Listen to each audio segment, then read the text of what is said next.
faz bem para a saúde, faz bem para a saúde você viver com amor, com alegria. E essa história da energia que vocês falam, existe uma tese hoje da biologia de crença, Sim.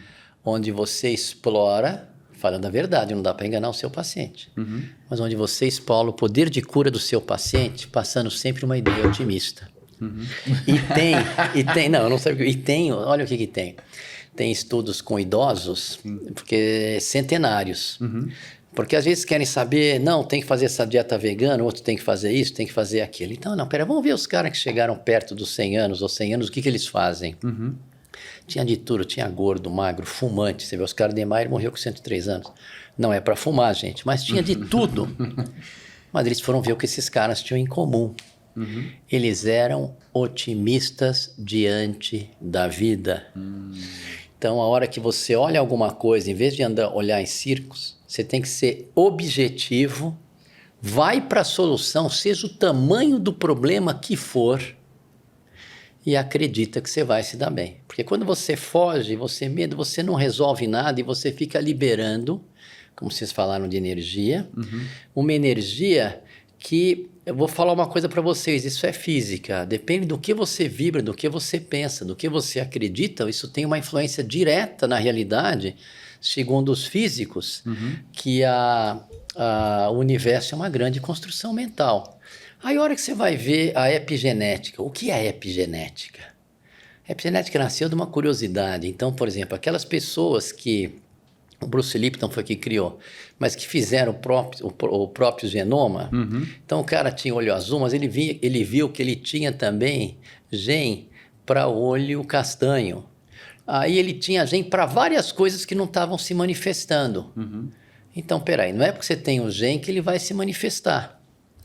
E aí começaram a perceber que o que fazia a manifestação daquele projeto que está no gene é como você percebe o seu meio ambiente. A partir daí, nasceu a biologia de crença. Um exemplo muito claro disso é quando você pega a influência do ambiente na membrana da célula. O cérebro da célula não é o núcleo, é a membrana. Então, você pega uma célula-tronco, põe 3 células-tronco em 3 meios diferentes. Uma vai crescer músculo, a outra vai crescer osso e a outra vai crescer, sei lá, cartilagem. Por que isso, o tecido adiposo? Por que isso? Porque os genes só são ativados mediante a estímulos externos. Quando você vai fazer esse raciocínio, onde a membrana é o grande cérebro das nossas células, para seres que têm bilhões de células como nós, o que vai passar? O que essas células vão perceber de sintomas? Elas percebem aquilo, elas vão receber sinais dependendo do que você percebe. Eu vou dar um exemplo clássico. Se a pessoa olha uma rosa e aquilo representa amor, ganhou uma rosa, aquilo representa amor, vão liberar substâncias que vão agir na membrana das células com propriedades terapêuticas. Isso está bem descrito.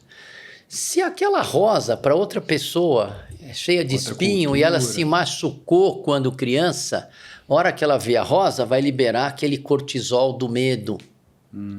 Então, a hora que a gente viu isso começa a casar mais com as possibilidades da física quântica, que a epigenética, os genes não são determinantes e são para nos servir. Aí veio essa história de fazer mapeamento. Você pega lá o Atala, o genoma dele tem 50 genes de obesidade. O cara é sarado. Por que não manifesta o gene da obesidade? Porque a maneira que ele percebe o meio ambiente dele é de fazer atividade física, dele gostar do dia a dia dele e vai por aí afora. Então, como diz lá o Bruce Lipton, o gene é um blueprint. Sabe o que é blueprint? É aqueles projetos. E eles só vão se manifestar mediante as suas emoções. Por isso que eu escrevi um livro que já tem 10 anos, vou escrever um outro agora que chama A Era dos Semideuses, uma evolução na espécie. Eu vou explicar por que chama assim. E aí o que acontece? Por isso que naquele livro que eu escrevi, na base está assim, a saúde plena depende de nós.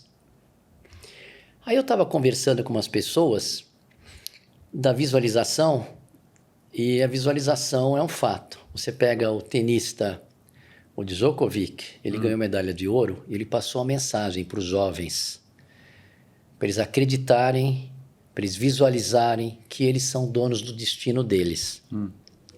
Isso na visualização. Então, acreditem no seu sucesso.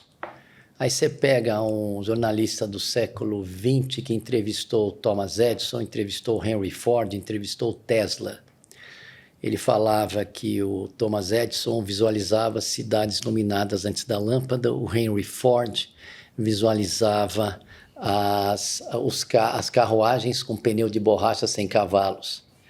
O meu filho, como cresceu naquele filme, naquele livro, ele se imaginava cantando para milhares de pessoas antes de se tornar a voz brasileira mais ouvida no mundo. O pessoal pensa que é Anitta, ou que é... Não, não é a dele. Então, quer dizer, ele se visualizou antes disso. Para quem não sabe, quem é seu filho? É o Ziba. O Ziba falou com orgulho. Faz tempo que eu levanto. Agora não preciso fazer mais nada. Ele já tá num patamar, mas eu sempre... Na próxima vez a gente vai gravar a entrevista nós 4, então. Vamos... encontro aqui, que é o Osnagli, o encontro de gerações. Muito bom. Mas então, tem a ver também, pai e filho juntos. Bela ideia. E aí você vê, por exemplo, eu quando tive a ideia de entender o mecanismo da doença, alguns médicos na Itália, outros na Espanha... Mas assim, a gente não se conversou, nós somos os primeiros a entender o mecanismo da doença do corticoides. Isso que eu quero explicar, não é coincidência, é método. Eu estava diante de um paciente que eu gostava muito, que ele está vivo e saudável, e ele não estava evoluindo com a Covid como deveria, porque o chinês falou que o vírus, ele em jovens não ia para frente, só que estava indo. Aí eu desejei muito curar essa pessoa, ainda virei no olho dele e falei, olha, eu vou te tirar daqui. Eu não tinha ainda nem a solução. Aí começaram a vir as ideias. Eu tinha chamado o Marcelo Amato, que é um dos maiores pneumologistas do mundo, para acompanhar o caso. Só estou dizendo para vocês verem as coincidências como são. É método como a gente consegue as coisas. Eu chamei o Marcelo Amato, só que ele não podia vir num dia, ele veio no outro. E no outro dia que ele veio, ele me trouxe um pré-print de um estudo que podia... cheio de críticas, porque tinha pouco, mas que o corticoide tinha diminuído a mortalidade. Não era um estudo respeitado, mas eu falei, faz sentido, vamos dar. Se ele vem no dia que eu chamei, não ia ter esse estudo. Olha como são essas coincidências. Então, quando você deseja uma coisa com o coração, e você se julga merecedor, e você não tem grandes culpas, você se julga merecedor, e ainda tem mais uma variável que eu vou falar para vocês, trazer benefício a terceiros, que é o que vocês fazem toda vez que vocês entrevistam as pessoas aqui, vocês estão ajudando quem está assistindo. Então, o que acontece? As coisas fluem como mágica. E aí, depois disso, é que eu comecei a ter a ideia de como funcionava o mecanismo da doença. Então, isso é método, eu desejei antes. Aí me veio um rapaz, Zeballos, eu li teu primeiro livro, tá? Mas, pô, eu não consigo, eu visualizo, mas não consigo, velho, conseguir as coisas. Aí eu abri uma coisa que eu expliquei o que é isso. Que aí entra uma solução que minha filha está fazendo. A gente vive uma resultante dos vetores da intenção. Isso é minha tese. Seja consciente, essa agora, eu quero ter sucesso, eu quero ajudar quem está nos assistindo, eu quero que vocês continuem prosperando para ajudar mais pessoas. Isso é que eu quero no nível consciente. Quero ter saúde, quero tudo isso. Esse é meu nível consciente. Tem uma intenção inconsciente, se é inconsciente eu não sei o que é, mas ela sabota a gente. E às vezes você vê pessoas se auto-sabotando, isso é muito curioso. É, muito comum. Você vê as pessoas, mas aí é que tá, é porque não se julga no direito. Ela tem vetores inconscientes que a hora que une com o consciente que ela deseja de verdade. Com o inconsciente você vai viver a resultante, o universo é muito claro.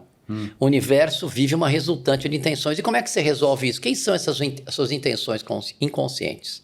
As intenções inconscientes são os medos, são os problemas mal resolvidos que você tinha na infância. São outros problemas que você deixou passar e botou o tapete em cima. Só que isso gera uma situação de culpa, etc. E isso pode ser resolvido, vou contar uma história interessante, quando você faz, por exemplo, uma introspecção, um Theta Healing, você descobre. Então, por exemplo, a minha filha fez um curso com a criadora da Theta Healing lá em Montanha. Eu estou mandando todos os meus casos para ela quando eu vejo que os remédios não funcionam. Então, me veio uma senhora que não conseguia dormir. Essa história é real e o resultado, o final, é feliz. Ela não conseguia dormir, tinha passado em 5 neurologistas. Ela tomava barbitúrico, ela tomava maconha, CBD, ela tomava o quetiapina, ela tomava tudo que você tem direito, clonazepam, ela botou na mesa, você consegue dormir? Ela falou, não, eu só consigo dormir às 5 da manhã. Falei, é mesmo? E quando você não toma? Durmo às 5 da manhã. Falei, tá claro, minha senhora, não precisa ser nenhum gênio, que a minha medicina não resolve você, porque você tá tomando barbitúrico e daqui a pouco você entra em coma aqui e não acorda. Vou mandar você falar com a minha filha e vambora. Minha filha resolveu. Achei que você ia falar pra ela, vai dormir às 5 da manhã. Não, mas ela... Exato. Isso ela já fazia. Isso ela já fazia. E o que a sua filha fez e faz? Introspecção para resolver o vetor inconsciente. Você sabe que são nos primeiros 7 anos de vida que nós fazemos o nosso download de programação. Então, são nos primeiros 7 anos de vida que você desenvolve um download. Para você refazer isso... Por que nos primeiros 7 anos de vida? Que a nossa onda cerebral é teta, é uma onda mais lenta. Por isso que para você reconfigurar as coisas, reprogramar as coisas, você tem que entrar na onda teta, que você faz quando está na meditação, que eu faço todo final de semana e antes de dormir. Aí o que acontece? Ela foi lá falar com a minha filha. A minha filha fez um digging. Sabe o que a mulher descobriu? Que ela lembrou que quando ela era criança, tinha uma tia muito chata que falou para ela que os espíritos só dormem às 5 da manhã. Então ela tinha medo de dormir antes, porque os espíritos estavam acordados. E aí, gostou desse corte? Gostei muito, mas eu acho que vocês devem assistir a entrevista completa, que está no YouTube, Leda Nagli, esperando por você. Essa série Hoje Nagli, O Encontro de Gerações, está imperdível. Vale a pena conferir, hein? Com certeza. Se Deus quiser.